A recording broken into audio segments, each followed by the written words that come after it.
Wala naman akong pinakisamang pangit sa kanila. Pagka nga pumunta sa bahay yan, asikaso ko pa yan. Tapos sinabi mo pa sa akin na hindi mo kayang gawin sa akin at para mo na akong kapatid. Ngayon sa video, pag nakita mo, sabihin mo ngayon yung ginawa mo, kung paano mo nasasabi na para mo akong kapatid. Sinasaksak mo ako sa likod. Rodelio, sino po yung kasama ni Mrs. po doon? Baka pwede niyo pong Yun po yung pinakilala niya na kababata niya, po. may hinawakan pa yan sa maselang parte. At isang police na which is matagal niya nang sinasabi sa akin yun na ayoko talagang tanggapin sa bahay. Pero bakit po, sir? gusto raw makarating sa amin at gusto ko makilala nung una, which is kinuha ni Mrs. na ninong dun sa bunsong babae na anak ko. So nagkaroon sila ng time na magkita. Then habang nasa barko ako, yun nga, nakikita sila ng pulis at pumupunta sa bahay. Ano po ang unang pakilala sa inyo, sir, ni Ma'am Catherine dito kay Sergeant Joey? Kababata po. Kababata niya. At meron po silang dating, kumbaga, dati ba silang magkarelasyon? Wala naman po. Ang sabi lang nila, magkababata, magka-schoolmate sa high school. Ilang beses po kayo, sir, nagduda kay Mrs. at kay Sergeant Pedimonte? Maraming beses, ma'am. Kaya lang at wala talaga akong... Una, sir, yung unang nagduda ka sa kanila, ano yung naging, ano yung nahuli mo sa kanila, sir? Noong pong 2018 na bago ko umalis, opo, which is nagsabi si Mrs. na pumunta daw doon. Na nasa barko na ako. So bakit ka ako pumupunta dyan? Oo nga naman, sir. Nakakaduda yun. Oo. Ano pong paliwanag, sir, ni Mrs.? Eh, wala naman daw. Nagkape lang. Nakikain, parang ganon. Dahil nga, yun nga ang sinasabi is magkababata po. Opo, magkakilala. Hindi raw nila magagawa yung ganon sa akin. Kaya... Namit niyo na po ito, sir, si Sergeant Pedimonte. Madalas po sa bahay yan. Ano pong ginagawa, sir, sa bahay? Ayun nga, pagka wala ako, hindi ko alam kung anong ginagawa nila. Pero pag nandun ako, kala mo walang, magaling silang magtago eh. Ano pong ginagawa, sir, ni Sergeant? Ayun lang, magkakape lang, tapos mangungumusta. Minsan mag-aaya sa akin mag-inom. Then pag alis na. So literal, sir, na talagang dumadayo talaga. Taga saan po ba, sir, si Pedimonte po? Parehas po silang Tubong, Batangas, San Juan, Batangas. So yung police ngayon, nakatira yan sa Dasma. Hindi ko lang alam mga exact address. Oh, okay. Bali, ang niya is Kawit na nagjo-duty. Sir, yung doon sa video, ano po ang nangyari doon? Yun nga, ma'am. Bali, nung napanood ko yung video, talagang napigil ng Diyos yung galit ko eh. Dahil, sir? Nandun yung pinsan ko na siya yung nagpalubag sa akin na parang umawat. Pero talagang time na yon gusto ko talagang saktan yung asawa ko nun. Actually, sir, ang masaklap pa nito, doon po sa video, mga kapatid, ay naghahalikan po sila. Sa harap ng mga bata. Sa harap po ng mga anak po ninyo. Opo. Kahit sino, sir, ay talagang iinit ang ulo nun. Totoo. Wala po kayong ginawa kay pulis nun. Tinatanong ko nga po sa misis ko, bigay sa akin yung exact address at gusto kong puntahan at kung saan nagjo-duty, pupuntahan ko. Ayaw naman nung bigay. Hindi raw niya alam. Wala daw silang contact na. Ano siyempre, pong naging paliwanag, sir, ni misis dun, sir? Yun nga. Yun lang daw yung video na yun. Wala daw nangyari. Hanggang dun lang yun. Sabi ko, nasaan na yung dashcam na yan para makita ko talaga. Sabi ko, marami pang record yan. Tinapon na daw niya. Paano niyo po na-recover yung video na yun? Paano po napunta sa inyo? Yun nga po, ma'am. Bali, uwi ko yung dashcam na yun na hindi ko naman nakabit sa kotse. Alam ko, bago ko umalis, yung SD card niya, isinaksa ko sa laptop ko. Oo, okay. Hindi ko alam na nag-automatic save siya. Opo. So, bago ko umalis, hindi ko naman na-play yung video, nilagay ko ulit yung memory. Then, yun nga, nagre-review ako ng JSS last October. Yung laptop ko siguro parang na-virus po, ma'am. Ayaw siya mag-play. Copy pindot. Paghiga ko, nag-play yung video nila. Imbis na yung reviewer ko sa JSS. Video nila yung nag-play. Kaya tinawagan ko agad yung misis ko na nakabantay siya sa hospital nun sa tatay niya. Hi, Ma'am Catherine. Magandang hapon po. Hello po. Ano po ang masasabi niyo po dito, Ma'am Catherine? Dahil may allegation po, actually nasabi nga po ni Mr. yung doon po sa video at hinala nga po ni Mr. na hindi niyo daw po yan na anak, yung bunso. Ano pong masasabi niyo dito, Ma'am? Ma'am Catherine. Si Rodelio, ilang taon na yung bata? Yung pong hinala ko Hinala, na anak nila. Bali, na po ngayon. 3 years old, magpo-4 siya ngayong October. Kailangan matansya natin. Iniisip ko lang, kailan kaya ito pinanganak? At 2019 po. At kailan ka huling nauwi? Kumbaga, magtutugma kaya kung sakasakaling tingnan natin yung araw ng kapanganakan, nandito Yes, ka ma'am. ba? Kasi unang-una, kung wala ka dun sa panahon ng conception. Then, ang time po na yun, ma'am, confirm ko na hindi talaga sa akin. Kasi nang dumating po ako na nag-pregnancy test si Mrs., sabi ko, bakit hindi ka pala nag-pill siya, hindi naman dapat pansundan yung isa. Then, nung nagpa-check up po siya, lumalabas dun sa check up niya na magti 3 months na, 2 months na mahigit. Samantalang ikaw wala na pa po uwi ka, akong, wala ka pa. wala pa akong 2 buwan. Okay. So, medyo may ganyan, questionable ka agad. Opo. Kasi although, eto sinasabi ko rin, yung tinatawag na gestational age, kasi pagka yung nagpapa-ultrasound, ganun, kuminsan hit or miss yan. May mga ilang araw o minsan linggo siguro. Yung actual na pag-pinpoint ng date of conception, kung araw lang ang medyo lihis, medyo magdududa tayo, mas mabuti nang magpa-DNA test. Diba? Magpa-paternity test. Kung ganun. Pero kung kunwari, buwan ang bilang, medyo talagang tagilid tayo dun. Opo, actually, maidagdag ko lang, attorney, may naikwento po kayo kanina sa aming researcher na kaya din po siya duda dahil meron nga pong sinasabi si Mrs. na siya daw po ay, ano lang po sir, no? Na siya daw po ay ginahasa po. May ganung component. May ganung kwento din po si sir. At ang sinasabi ko nga po, tinatanong ko siya kanina kung sino daw po yung suspect. Kasi para makapag-file ng kaso. Pero wala daw pong ginawang pagpa-file ng kaso dahil hindi naman daw namukaan. Parang na-hypnotize daw po siya nung mga panahon po na yon. Tapos, sir, baka pwede niyo pong ikwento kay Atty. Aina kung paano niyo po nahuli. Nagsisinungaling po si Mrs.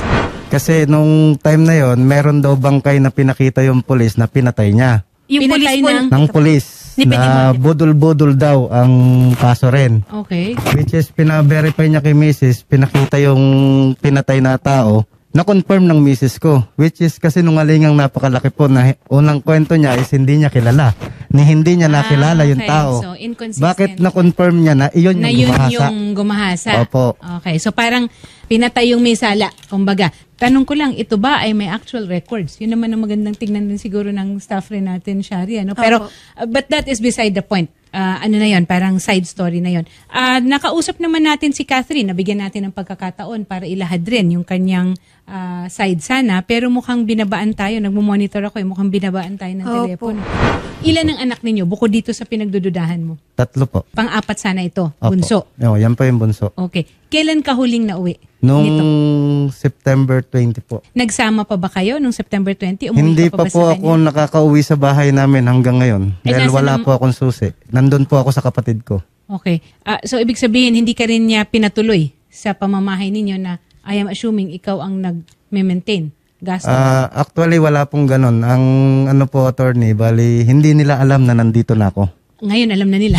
Ngayon pa lang po nila malalaman na nandito ngayon ako. alam na nila. Opo. Ilang taon ang panganay ninyo? 17 po, mag-18 na rin po ngayong October. Tapos yung sumunod, ilang taon itong mga 13 po, bali, na po siya, 14. 14. Opo. So 18, 14, tapos yung sumunod? Magsi-7 din po. Ano ang gusto mong mangyari ngayon, Rodelio? Para sa akin, ma'am, gusto ko talaga madisarmahan yung police, makulong sila, pareho. Sergeant Joey, magandang hapon sa'yo. Yes, ma'am. Nagrereklamo po itong si Rodelio Tamayo na kayo daw ay may relasyon sa kanyang asawa.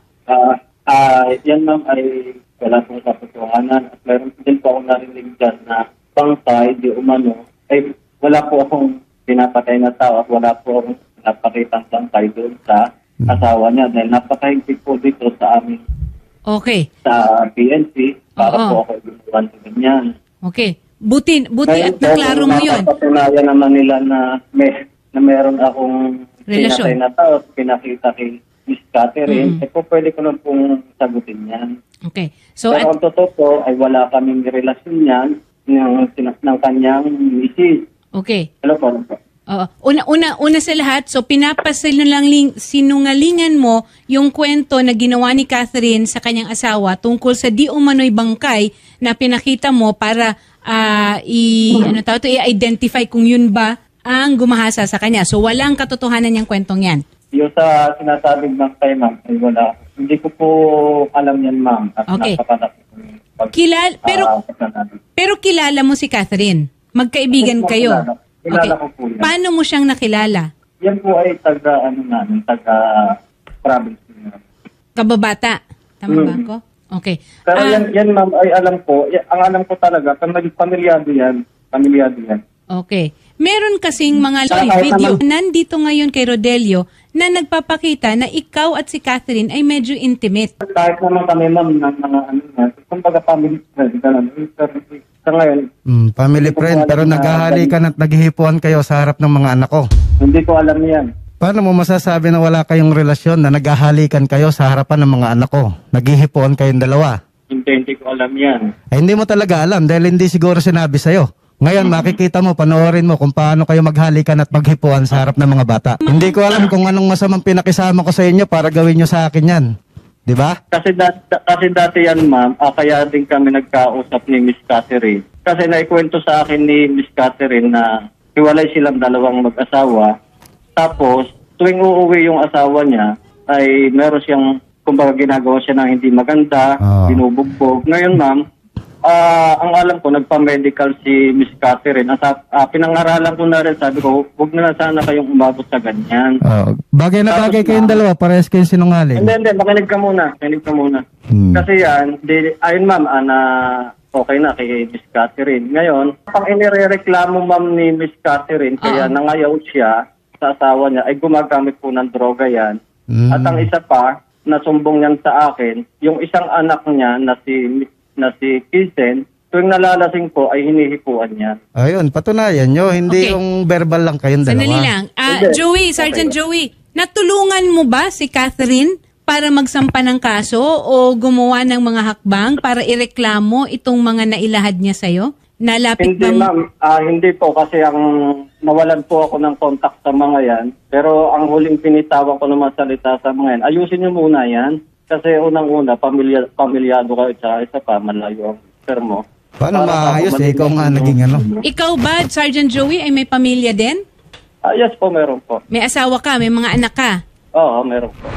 Nagkaroon ba at any time ng pagsasampa ng kaso sa barangay si Catherine laban sa'yo? Wala po. Anong gusto mong sabihin dito kay Joey? Wala naman akong pinakisamang pangit sa kanila. Pagka nga pumunta sa bahayan, asikaso ko pa yan. Tapos sinabi mo pa sa akin na hindi mo kayang gawin sa akin at para mo na akong kapatid. Ngayon sa video, pag nakita mo, sabihin mo ngayon yung ginawa mo, kung paano mo na masasabi na para mo akong kapatid. Sinasaksak mo ako sa likod. So medyo mabigat ito, Shari, ano? At pasintabi rin lang sa mga nanonood. I'm sure hindi lang yun ang nakuha na video. Inahanap ko po yung dashcam na yun. Pero sabi po nung asawa ko, tinapon niya na. Sabi ko, bakit tinapon mo? Ano pang gagawin ko doon? Sabi ko, marami pang record yun. Kung hindi mo tinapon yun, mas maraming ebidensya makukuha ko sa inyong dalawa. Okay. Pero kung ano man ang nakuha noon, nandyan na kasi yun sa of course merong mga data privacy issues dito, pero ibang usapan na yun, ano? Sergeant Joey, may gusto kang sabihin? Yes ma'am, yan namang mga anak niyan ay may nasa may mga isip na yan at ako kilala ng mga yan. So, pwede naman natin kung talaga may video yan, pwede naman nilang iyon pa nga ang isa na masaklap eh. Yung mga anak ko, pag tinanong ko, lahat walang imik. Halatang tinakot. Sa video na yan. Kasi ang pagkakaalam ko, nagkaroon ng sama ng loob sa akin si pare noon. Time na nalaman ko na gumagamit ng droga yan pag umuwi. Okay, kung gumagamit ng droga, bakit hindi natin pina-blotter? Bakit hindi, may ano ba ito, record sa PDEA para ayan, anda ka naman yata ngayon na magpa-blood test. Opo. Kung sakasakali lang. May medical yung mga yan eh. Ngayon, ay hearsay lang naman para sa akin yan. So, hindi ko sa para patulan. Ngayon ako, kung talagang gumagamit na, pwede mo lang pagsabihan o drug test. Siguro, so, time na yun, nagkaroon siya ng sama ng loob. At saka pwede naman, kung talagang kasama yung mga anak niyan sa video, pwede naman nilang tanungin kung ako talaga yun sa video. Magandang hapon po, Lieutenant Colonel Richard Corpus. Magandang hapon po sa atin po lahat. Sir, maitanong ko lang, kasi meron po ditong isang nagrereklamo against po sa isa sa mga police assigned sa inyo on a personal matter tungkol sa pakikipagrelasyon sa kanyang asawa. Ano po ba ang proseso kung sakasakaling merong ganito ng mga katibayan at gustong maghain ng, at first, of course, it will have to go through due process, sir, no? Ano po ba ang due process sa inyo? Minsan po, kailangan po natin makausap yung nagre-reklamo na sa gano'n ay maimbestigahan natin kung ano ibigay siya, meron siya. At kung ano pa yung kung meron pa siya mga witnesses, so pwede natin imbestigahan. Base sa reklamo, naintindihan ko, para papasok siya sa, since na nagre-reklamo yung asawa ng babae, papasok siya sa adultery na pwede na criminal case. And then, pwede na, sa admin case naman, pwede siya pumasok sa grave misconduct. Opo. Rodelio, handa ka ba? Okay lang ba sa'yo na makipagkita kay Lieutenant Colonel Richard Corpus? Opo. Okay. Shari, so at least yan, mailagay natin sa tamang proseso para mapakita rin kay Lieutenant Colonel Richard Corpus kung ano ang mga katibayan na hawak mo at kung ano talaga ang punot dulo nitong inirereklamo mo. Dahil may allegation ka na hindi mo anak. And as a matter of fact, anak nitong isa sa mga pulis nila yung batang sinasabi mo. Kaya yun nga po ma'am, gusto ko rin talaga ma-DNA test silang dalawa para mas mabigay yung hinala natin kung totoo talaga. Colonel, sasamahan po siya ng staff ng Wanted sa radyo dyan sa tanggapan ninyo para maproseso po ang kanyang complaint. And then tutulungan din natin, Shari, no? Handa naman yata si Sergeant Joey rin na magpa-DNA test. Willing po ba kayo, Sergeant Pedemonte, na magpa-DNA test po? Yes Okay, sige po. Maraming salamat po. Sir, maitanong ko lang, aware po ba kayo na meron talagang dashcam doon sa bahay? Hindi ko po alam yan, ma'am. Pero ikaw ba yun? Alin po? Yung nasa video? Oo. Hindi ko ma'am nakikita pero siguro naman So, hindi ako yan. tama. Bibigyan natin ng pagkakataon, syempre. Bigyan natin Ay, ng mas maganda ma'am, para naman maipagtanggol ko rin yung sarili. Kaloka. Parang tadhana, no? Hindi mo naman sinasadya na yung dashcam, hindi mo nga alam na umaandar yun. Opo. Okay, dapat yun, ikakabit mo saan? Sa kotse po. Sa kotse, pero hindi na ikabit. Hindi na po naikabit. CCTV camera, attorney. Naging CCTV sa sala. May pagdududa ka na ba nung panahon na yun? Yun nga po, nung mga panahon na yun, kasi napakilala sa akin to, halos 2017 or mga ganon. Pero, yun nga, nagpaalam siya na kung pwedeng pumasyal sa bahay kahit wala ako. Sabi ko, sa anong purpose? For internet daw. Sabi niya, mahina yung internet sa presinto namin, kaya pag ano. Sabi ko, baka naman ibapakay mo kasi wala akong tiwala sa kagaya mong pulis. Pero hindi ka tumitigil sa pagbibigay ng sustento sa mga bata. Bali, ikinat off ko po yung allotment nila ng misis ko at ng mga bata, pero yung kapatid ko na po nagpapadala through GCash sa kanila.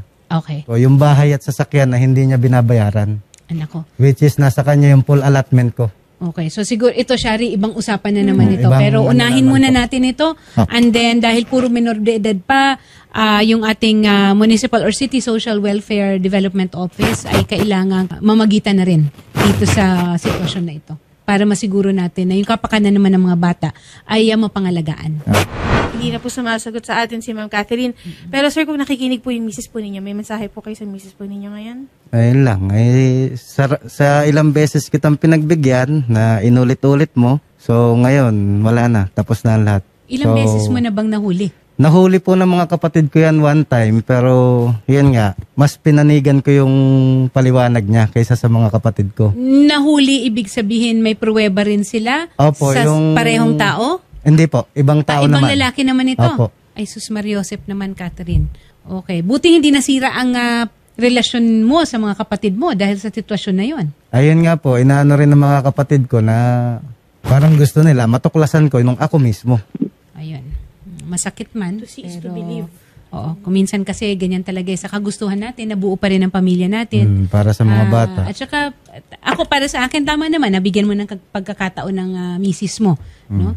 Mahirap yung maniwala ka agad sa mga salita o kahit na kuminsan, Shari, kahit na medyo matatag yung matibay yung ebidensya, mahirap pa rin hanggang sa yung ikaw na talaga. Apo. Colonel Corpus, Yes po, ma'am. Colonel, ipatawag po natin ito sa tanggapan po ninyo si Police Staff Sergeant Joey Pedemonte. Ipatawag lang po natin para makuha din ang kanyang panig. Sasamahan din po ng aming staff si Sir Rodelio. Since ito po ay tao nyo din po, Colonel Corpus, baka may maibigay tayo na sanction dahil nga po sa ginawa nila ng misis po ni Sir Rodelio. Opo. Kung kaya po na mai-suspende muna po para ongoing din po yung pag-uusap at yung investigation, mas maganda po siguro, Colonel Corpus. Dahil hindi po maganda yon at lalo na po sa harap po ng mga bata ay ganun po ang inaasta po nila, Colonel. Yes po ma'am, hintayin po namin kayo rito sa tanggapan ng pulisya para sa gano'n ay maproseso natin kung anong tanggapan dapat ang mag-handle ng criminal case. Alalayan na lang po natin yung Salamat po. Dapat yung complainant. Yung admin case naman po, pwede po natin i-endorse sa ating provincial office, pwede po sa Internal Affairs Service. Yun po. Oo. Okay. Okay po. Maraming salamat po, Colonel Richard Corpus, ang ating OIC at Chief of Police po sa Kawit, Cavite PNP. Maraming salamat po, Colonel. Mabuhay po kayo. Salamat po. Rodelio, may mga anak ka pa, may 3 kang anak. No? Opo. Kung ano't ano man, baka 4, hindi natin sigurado. Pero may kinabukasan sila na dapat nating pangalagaan. Yun naman Yes, ang dapat ma'am. Alam ko naman po yun, ma'am. Dinudurog na nga yung puso ko. Kaya lang, kailangan kong tibayan eh. Kailangan mong manindigan rin. Opo. Naman. Okay. Kaya yun, hindi rin na-taste ng kapatid ko. Nagpapadala na yung hindi ko alam sa GCash. Which is ito po nung umuwi ako, sinabi rin niya sa akin. Sir, nakausap niyo po pala yung mga anak niyo po patungkol Hindi po pa dito? po. Bago po ako umalis. May Pero sinasabi wala po. pong nagsasalita kahit isa sa kanila eh.